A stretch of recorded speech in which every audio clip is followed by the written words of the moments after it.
जी, यहीं से चलें। क्षेत्रज्ञं चापि मां विद्धि सर्वक्षेत्रेषु भारत। सभी क्षेत्र में मुझे यह क्षेत्रज्ञ मुझको ही जाना। और क्षेत्र और क्षेत्रज्ञ का जो ज्ञान है वह मेरा मत है। इस प्रकार भगवान ने कहा।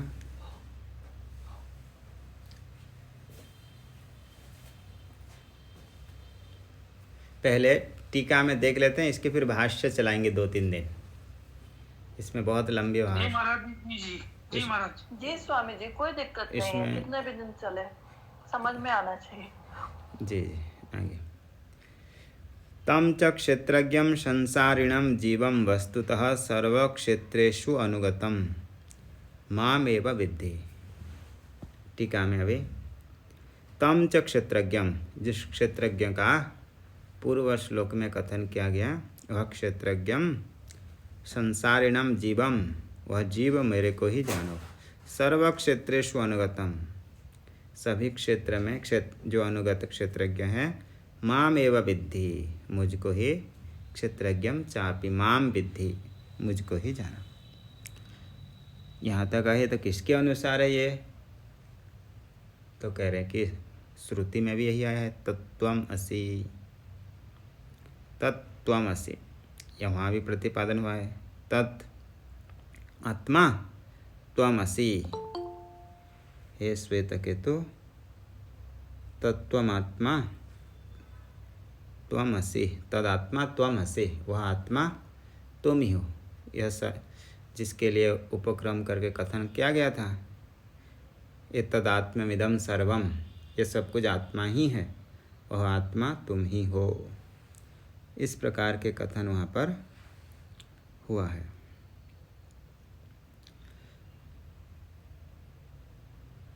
इति श्रुति उपलक्षितेन अचिदंशेन मद्रूपस्य उक्तत्वात्। श्रुति उपलक्षितेन अचिदंशेन मद्रूपस्य उक्तत्वात्, सर्वत्र परमात्मा के स्वरूप का अंश का ही कथन हुआ है। आदरार्थमेव तज्ज्ञानम स्तौति, और यह जो परम ज्ञान, श्रेष्ठ ज्ञान है, इसकी स्तुति कर रहे। क्षेत्र क्षेत्रज्ञयोर यद एवं वैलक्षण्येन ज्ञानम, इस प्रकार के जो विलक्षण ज्ञान है, ये ज्ञान और कहीं नहीं मिलेगा, इसलिए विलक्षण है। क्योंकि बाकी जो ज्ञान है संसार के, वह शास्त्र से बाहर भी ये ज्ञान उपलब्ध है। जो द्वैत ज्ञान है, द्वैत ज्ञान, ये शास्त्र पढ़े बिना भी ज्ञान हो सकता है। कोई व्यक्ति कितने कुशलता से, युक्ति से द्वैत सिद्ध करते हैं। द्वैत तो अनुवाद जो व्यवहारिक है, उसके लिए कोई युक्ति अथवा कुशलता लगाने की आवश्यक है? नहीं आ पा रही है ठीक से। जी, आवाज़ नहीं आ रही? बीच में पूरा ब्लैंक हो जा रहा है, फिर बाद में स्पीड में आता है।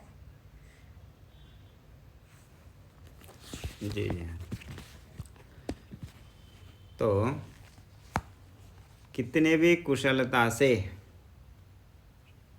कुशल पूर्वक युक्ति लगाए और द्वैत सिद्ध करे, तो बोले द्वैत को सिद्ध क्या करना है?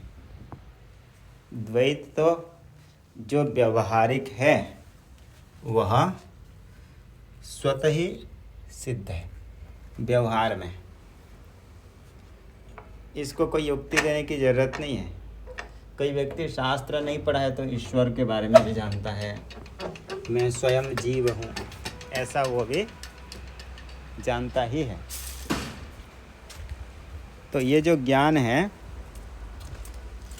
ये कोई विलक्षणता नहीं है, विलक्षण नहीं है, परंतु जो अद्वैत ज्ञान है, जीव ब्रह्म की जो एकत्व, एक रूपता, यह ज्ञान शास्त्र के बिना नहीं हो सकता है। इसलिए इस ज्ञान को अपूर्व भी कहते हैं, अन्य प्रकार से कहीं सिद्ध नहीं है, इसलिए इसको कहते हैं अपूर्व ज्ञानम। तो देखिए, तो ये हो गया इसकी विलक्षणता। वैलक्षण्येन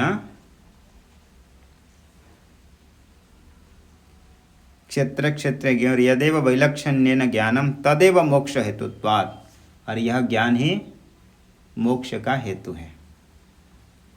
इसलिए स्तौति, इसी ज्ञान की स्तुति कर रहे हैं।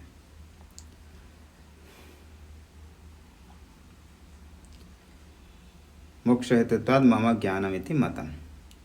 अन्यत्तु वृथा पांडित्यम, और बाकी जितने ज्ञान हैं वह सब पांडित्य मात्र है, बुद्धि के ही कार्य है। उससे कोई खाली प्रसिद्धि लाभ इत्यादि हो सकता है। बंध हेतुत्वादिति अर्थ, क्योंकि वो बंधन के हेतु हैं। तो क्या कह रहे हैं कि जो जीव और ब्रह्म की एकत्व का ज्ञान है, यह ज्ञान ही मेरा क्षेत्रज्ञम चापि माम विद्धि, यह जो ब्रह्म ज्ञान आत्मज्ञान ही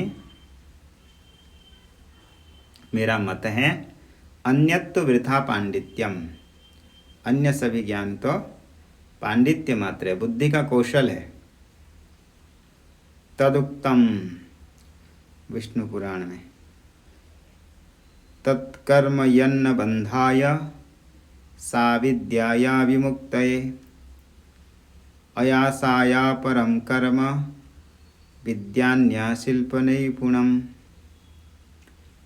तत्कर्म यन्न बंधाय, वास्तविक कर्म वह है जिस कर्म करने से जीव बंधन में ना पड़े, और वास्तविक विद्या वही है जो मुक्ति का साधन है, आत्मज्ञान।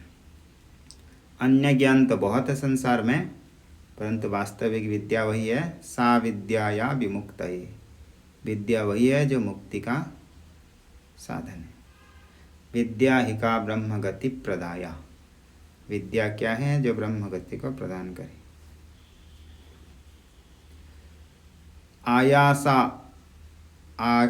आयासाया परम कर्म विद्यान्या शिल्प नैपुणम।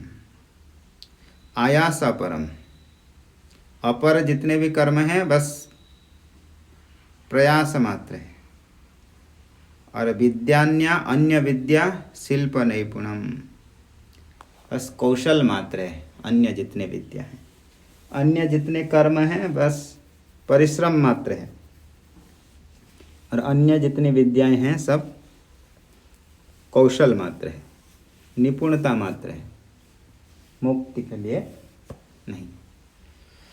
जैसे आजकल रिकॉर्ड बनाते हैं, बहुत सारे विद्या में लोग कुशल हैं, वायरल होते हैं, प्रसिद्धि को प्राप्त करते हैं, लेकिन मुक्ति के लिए नहीं। इसकी टीका तो यहाँ पर हो गई समाप्ति। इसी श्लोक का भाष्य बहुत है, इसको थोड़ा थोड़ा करके लेंगे, 1-2 दिन लग सकता है इसमें।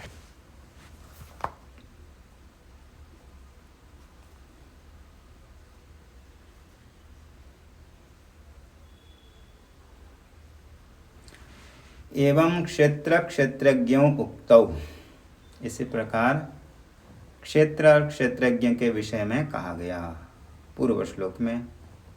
किम एतावद् मात्रेण ज्ञानेन ज्ञातव्यो, कि इससे क्या जानने योग्य है क्षेत्र और क्षेत्रज्ञ। इस ज्ञान मात्र से, एतावन् मात्रेण इतने मात्र से, एतावद् मात्र ज्ञानेन इतनी ज्ञान से, ज्ञातव्यो ज्ञानेन ज्ञातव्यो इति, किम ज्ञातव्यो क्या ज्ञातव्य है, ऐसे होने पर कहे न इति उच्यते, न इति उच्यते। क्या इतने ही मात्र जानना है क्या कि यह क्षेत्र है और यह क्षेत्रज्ञ है? इतना ही तो जानना था, इसमें क्या विशेषता है? प्रथम श्लोक में जो बता दिया गया, इदम शरीरम कौन्तेय क्षेत्रमित्य विधीयते एतद्यो वेत्ति तं प्राहो क्षेत्रज्ञ इति तद्विदः। कि यह क्षेत्र शरीर को क्षेत्र कहते हैं, उसमें युक्ति आदि बता दिए, और इसको जो जानता है क्षेत्रज्ञ है, इतना। तो बोले क्या इतना ही जानना था? बोले नहीं, और भी इसमें बहुत कुछ है जो द्वितीय श्लोक में बताया। क्षेत्रज्ञम चापि माम विद्धि। क्षेत्रज्ञम यथोक्त लक्षणम, जो पूर्व श्लोक में बताया गया क्षेत्रज्ञ का स्वरूप, जो इसको जानता है। क्षेत्रज्ञम चापि माम परमेश्वरम असंसारिणम विद्धि जानिहि। क्षेत्रज्ञ तुम मुझको ही जानो। जो क्षेत्रज्ञ, जो क्षेत्रज्ञ है इन शरीर को क्षेत्र को जानने वाला, वह मुझको ही जानो। क्षेत्रज्ञ माम परमेश्वरम असंसारिणम विद्धि जानिहि। मुझको ही वह क्षेत्रज्ञ जानो। बोले एक क्षेत्र में नहीं, सर्वत्र। सर्व क्षेत्रेषु यह क्षेत्रज्ञ ब्रह्मादि स्तंभ पर्यंत अनेक क्षेत्र उपाधि प्रविभक्त। सर्व क्षेत्रेषु, सभी क्षेत्र में, सभी शरीर में, यानी कि कोई अच्छे शरीर में ही परमात्मा के वास है ऐसा नहीं। ब्रह्मादि स्तंभ पर्यंत अनेक क्षेत्र उपाधि प्रविभक्त। ब्रह्मा जी से लेकर के स्तंभ, छोटे से जीव पर्यंत तक अनेक क्षेत्र उपाधि प्रविभक्त, अनेक क्षेत्र उपाधि में विभक्त है। तम निरस्त सर्वोपाधि भेदम, वह जो परमेश्वर है वास्तव में सभी उपाधियों से निरस्त है, परे है। तम निरस्त सर्वोपाधि भेदम, निरस्त सभी उपाधि भेद से रहित जो परमेश्वरम। सदसद आदि शब्द प्रत्यया गोचरम, जो सद के भी विषय नहीं है, असत के भी विषय नहीं है, इन सभी से परे है परमात्मा। इति अभिप्रायः। हे भारत, इति हे भारत विद्धि, इस प्रकार तुम जानो। भरत वंश उत्पन्न भारत। यस्मात् क्षेत्र क्षेत्रज्ञ ईश्वर याथात्म्य व्यतिरेकेण न ज्ञान गोचरम अन्यत अवशिष्टम अस्ति। इसलिए क्योंकि वास्तव में क्षेत्र और क्षेत्रज्ञ के जो यथात्म ज्ञान है, यथारूप ज्ञान है, उससे व्यतिरिक्त और कोई ज्ञान का विषय है ही नहीं। यस्मात् क्षेत्र क्षेत्रज्ञ ईश्वर याथात्म्य व्यतिरेकेण न ज्ञान गोचरम अन्यत अवशिष्टम। कोई ऐसा बच नहीं जाता है। आत्मा को जान ले तो सर्वज्ञ सर्वविद। क्षेत्र क्षेत्र ज्ञान से अतिरिक्त और कोई इसको जान ले तो अतिरिक्त जानने के लिए और नहीं रहता। ऐसे प्रश्न आदि भी होता है, कस्मिन् भगवो विज्ञाते सर्वमिदं विज्ञातम भवति। ये प्रश्न है, किसके ज्ञान से सर्व ज्ञान हो जाता है? वह आत्मा के ज्ञान से ही।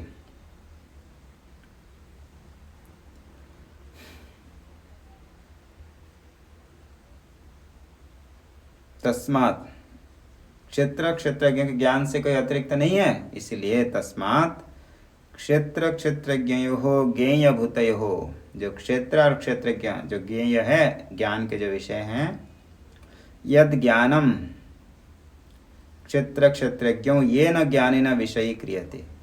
जो ज्ञान है क्षेत्र और क्षेत्रज्ञ को विषय करता है, वह ज्ञान ज्ञेय भूता है। जो ज्ञेय कौन है, ज्ञान का विषय कौन है? क्षेत्र और क्षेत्रज्ञ। तो इसी ज्ञेय को जो विषय करता है जो ज्ञान, वो एक क्षेत्र क्षेत्रज्ञ ज्ञान। तस्मात् क्षेत्र क्षेत्रज्ञयोः ज्ञेय भूतयोः यद ज्ञानम क्षेत्र क्षेत्रज्ञों येन ज्ञानेन विषय क्रियते। इसका अर्थात क्षेत्र और क्षेत्रज्ञ जिस ज्ञान के द्वारा विषय बनते हैं, जिस ज्ञान के विषय बनते हैं।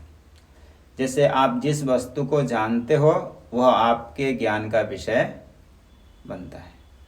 ज्ञान, इच्छा, संस्कार, ये सब अपने अपने विषय के अनुसार होते हैं। जैसे घटा का ज्ञान हो रहा है तो इस ज्ञान का विषय कौन बनेगा? घटः। आपको इच्छा हो रही है, भोजन की इच्छा हो रही है, तो आपके इच्छा के विषय कौन बनेगा? भोजन। अतः ये जो ज्ञान है क्षेत्र क्षेत्रज्ञ ज्ञान, इसका विषय क्षेत्र क्षेत्रज्ञ है। तद ज्ञानम सम्यक ज्ञानमिति मतम, और वही ज्ञान ही वास्तव में सम्यक ज्ञान है। इति मतम मतलब मेरा अभिप्राय है। भगवान का जो अभिप्राय है, संसार में तो अनेक ज्ञान है, परंतु क्षेत्र और क्षेत्रज्ञ का जो ज्ञान है वह मेरा वास्तविक मत है। वही